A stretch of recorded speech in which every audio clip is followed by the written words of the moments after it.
Bienvenidos a la Iglesia Bautista del Alba, creciendo en la palabra y creciendo en el amor. Es un privilegio para nosotros que cada uno de ustedes puedan escuchar el mensaje y compartir con nosotros este mensaje en esta mañana. Nuestro texto de esta mañana es Romanos capítulo 1, versículos 8 al 15, y dice así: Primeramente doy gracias a mi Dios mediante Jesucristo con respecto a todos vosotros, de que vuestra fe se divulga por todo el mundo, porque testigo me es Dios, a quien sirvo en mi espíritu en el evangelio de su Hijo, de que sin cesar hago mención de vosotros siempre en mis oraciones, rogando que de alguna manera tenga al fin, por la voluntad de Dios, un próspero viaje para ir a vosotros, porque deseo veros, para comunicaros algún don espiritual, a fin de que seáis confirmados. Esto es, para ser mutuamente confirmados por la fe que nos es común a vosotros y a mí. Pero no quiero, hermano, que ignoréis que muchas veces me he propuesto ir a vosotros, pero hasta ahora he sido estorbado, para tener también entre vosotros algún fruto, como entre los demás gentiles. A griegos y a no griegos, a sabios y a no sabios soy deudor. Así que en cuanto a mí, pronto estoy a anunciaros el evangelio también a vosotros que estáis en Roma. Cada persona y cada institución y hasta los diferentes lugares del mundo tienen una reputación que está basada en sus hechos, sus logros o la falta de hechos y logros. Hay algunos que tienen buenas reputaciones y otras que tienen reputaciones que no son tan buenas.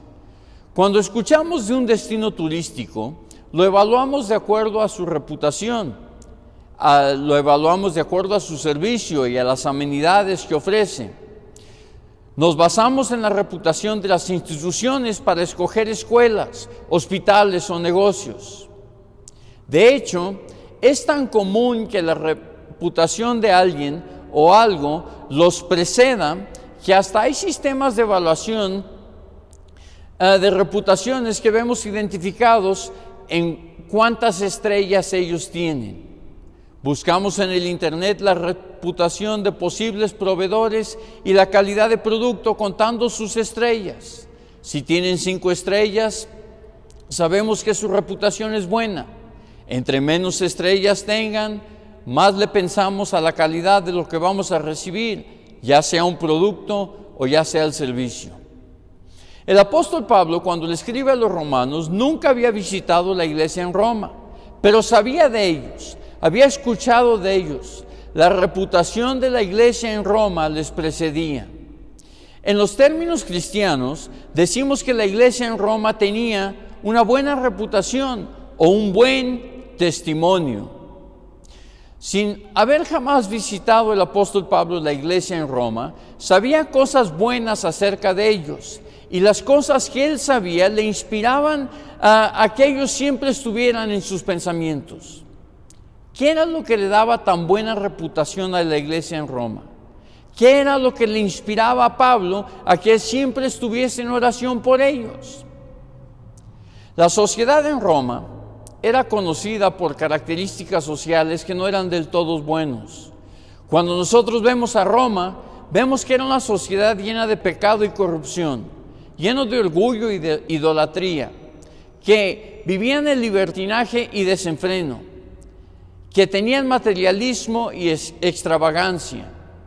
La iglesia en Roma, a pesar de existir en una sociedad que en muchas maneras se asemeja a la sociedad en la que nosotros vivimos hoy, tenía un testimonio que inspiraba al apóstol Pablo a orar por ellos.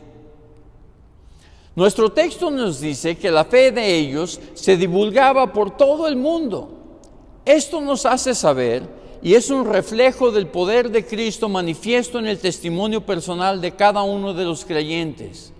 En el lugar en donde ellos estuvieran, si estaban en su país o viajando, si estaban en su pueblo o en alguna provincia, el testimonio de Jesucristo en su vida era evidente y se propagaba el evangelio donde quiera que ellos estuviesen.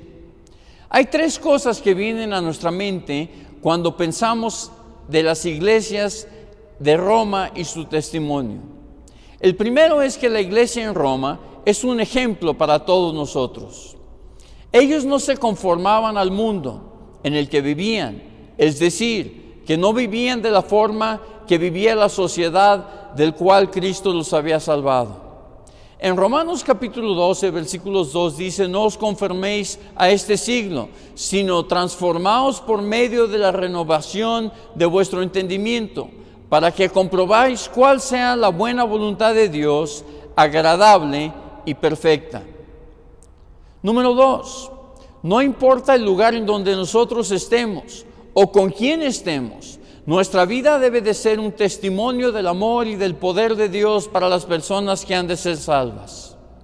Hechos capítulo 1, versículo 8 dice: pero recibiréis poder cuando haya venido sobre vosotros el Espíritu Santo, y me seréis testigos en Jerusalén, en toda Judea, en Samaria y hasta lo último de la tierra. No importa el lugar en donde nosotros estemos, y no importa el lugar con quién estemos, el testimonio de Jesucristo y su evangelio en nuestras vidas debe de ser un ejemplo para las personas que están alrededor de nosotros. Dice la Biblia que así alumbre nuestra luz, para que los hombres, viendo nuestras buenas obras, glorifiquen a nuestro Padre que está en el cielo. Y tercero, toda iglesia y cada uno de los creyentes debe de tener un testimonio firme y que represente a Cristo en todo lugar. En Romanos capítulo 16, versículo 19, dice la Biblia: porque vuestra obediencia ha venido a ser notoria a todos, así que me gozo de vosotros, pero quiero que seáis sabios para el bien e ingenuos para el mal. El apóstol Pablo le recordaba a los cristianos romanos que su obediencia a Cristo era un mensaje de salvación a los que estaban perdidos, pero también una inspiración a otros cristianos a seguir también el camino de la gracia y de la fe. Aquí podemos ver que la fidelidad y el testimonio de los romanos eran una inspiración para el apóstol Pablo y pueden ser de inspiración para nosotros también.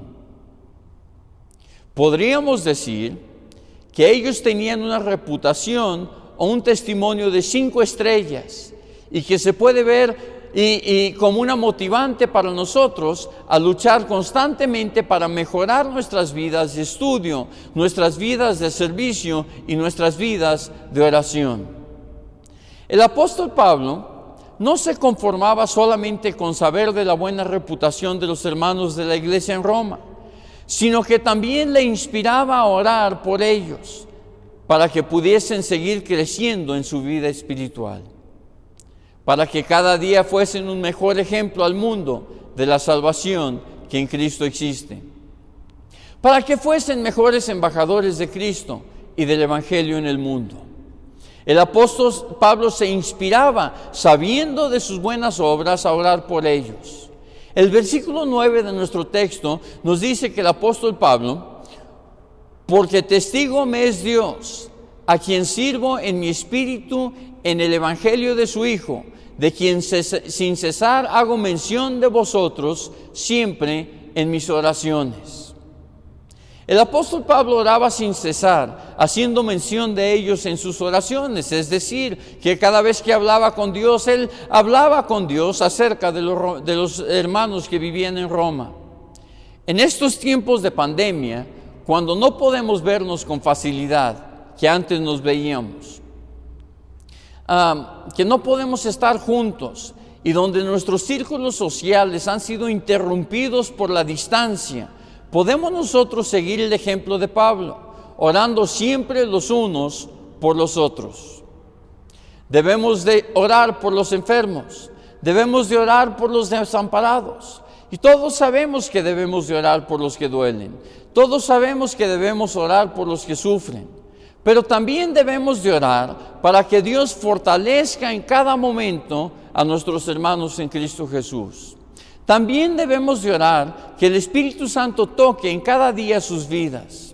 Y también debemos de orar que tenga en ellos consolación, poder y fuerza el Espíritu Santo de Dios. Debemos de orar que su testimonio permanezca fuerte para la honra y la gloria del Señor. El apóstol Pablo no solo les decía que oraba por ellos por ser amable o para que ellos se sintieran bien. Él verdaderamente oraba por los hermanos y él realmente se daba tiempo de orar por ellos. La Biblia nos da muchos ejemplos de cómo debemos nosotros orar. En Salmo capítulo 5, versículo 3 dice: oh Jehová, de mañana oirás mi voz, de mañana me presentaré delante de ti y esperaré. Y el Salmo capítulo 55, versículo 17 dice: tarde y mañana y al mediodía oraré y clamaré, y Él oirá mi oración. Podemos ver claramente en las palabras del salmista que la primera cosa que debemos de hacer en las mañanas es levantar nuestra voz delante de Dios en oración. Y no solamente termina ahí, debemos de orar por la mañana, pero también debemos de orar por la tarde y debemos de orar al mediodía. Y la Biblia dice que Dios oirá nuestra voz. Ya vimos cuándo debemos de orar, pero también la Biblia nos enseña cómo debemos de orar. La primera cosa que podemos ver en cómo debemos nosotros orar a Dios es que debemos de orar siempre en el nombre de Jesucristo, nuestro Salvador. En 1 de Timoteo capítulo 2, versículos 5 y 6 dice: porque hay un solo Dios y un solo mediador entre Dios y los hombres, Jesucristo hombre, el cual se dio a sí mismo en rescate por todos, de lo cual se dio testimonio a su debido tiempo. Cada vez que nosotros oramos a Dios, debemos de orar en el nombre de Jesucristo, que intercede por nosotros. Segundamente, debemos de orar desde una postura de humildad, reconociendo que nosotros delante de Dios somos pecadores salvos por su gracia, que Jesucristo vino a morir en la cruz para que nosotros, creyendo en Jesucristo, pudiésemos tener perdón de pecados y vida eterna. En Lucas capítulo 18, versículos 9 al 13, vemos nosotros una parábola que Jesucristo dice. Dice que había dos hombres que subieron al templo a orar, que uno de ellos era fariseo, es decir, que era un religioso, y que el otro de ellos era un publicano, considerado un pecador y un traidor entre los judíos. El fariseo, el religioso, puesto de pie, dice, oraba consigo mismo de esta manera, parado para que todos lo vieran: Dios, te doy gracias porque no soy como otros hombres, ladrones, injustos, adúlteros, ni siquiera como este publicano. Ayuno 2 veces a la semana, doy diezmos de todo lo que gano. Mas el publicano, el pecador, estando lejos, no quería ni aún alzar los ojos al cielo, sino que se golpeaba en el pecho diciendo: Dios, sé propicio de mí, pecador. Jesucristo les dice: os digo que éste descendió a su casa justificado, que el pecador descendió a su casa justificado antes que el otro, porque cualquiera que se enaltece será humillado, y el que se humilla será enaltecido. Cuando nosotros nos acercamos a Dios en oración, no podemos y no debemos de acercarnos a Dios desde una postura de soberbia. No debemos y no podemos, en una oración eficiente, acercarnos a Dios con una actitud de que nosotros somos algo más de lo que somos. Pero cada vez que nos acercamos a Dios desde un punto de humildad, reconociendo que somos pecadores, reconociendo que nada podemos hacer para ayudarnos a nosotros mismos, Dios escucha nuestra oración, porque dice el texto en la parábola: cualquiera que se enaltece será humillado, y el que se humilla será enaltecido. Y terceramente, debemos nosotros de orar intercesoriamente por los unos por los otros. Cuando nosotros oramos intercesoriamente, esto simplemente quiere decir que nos ponemos entre dos partes y rogamos a una de las partes por la otra parte, es decir, como si estuviésemos parados en la brecha pidiendo a uno por otro. Esto lo vemos con frecuencia. Bueno, lo veíamos con frecuencia cuando los niños por su conducta terminaban en la dirección y como papás nos llamaban a decirnos cuál había sido su infracción. Muchos papás se ponían entre el director, que es la autoridad, y el niño, que era el infractor, para rogar por él, para interceder por él. Cuando nosotros oramos intercesoriamente, nos ponemos espiritualmente entre Dios y otra persona para rogar a favor de ellos. Podemos rogar a favor de las personas por su salvación. Debemos de rogar a Dios por las personas, que les dé consolación y que les dé paz, que les dé tranquilidad, que ellos puedan ver la obra de las manos de Dios en sus vidas diariamente, que puedan reconocer la bendición de Dios en sus vidas a cada momento, que puedan ver que la paciencia y la longanimidad de Dios es para traerlos al arrepentimiento. La Biblia dice que Jesucristo intercede por nosotros. En Romanos capítulo 8, versículos 34 dice: ¿quién es el que condenará? Cristo es el que murió, mas aún Él también resucitó, el que además está a la diestra de Dios, el que también intercede por nosotros.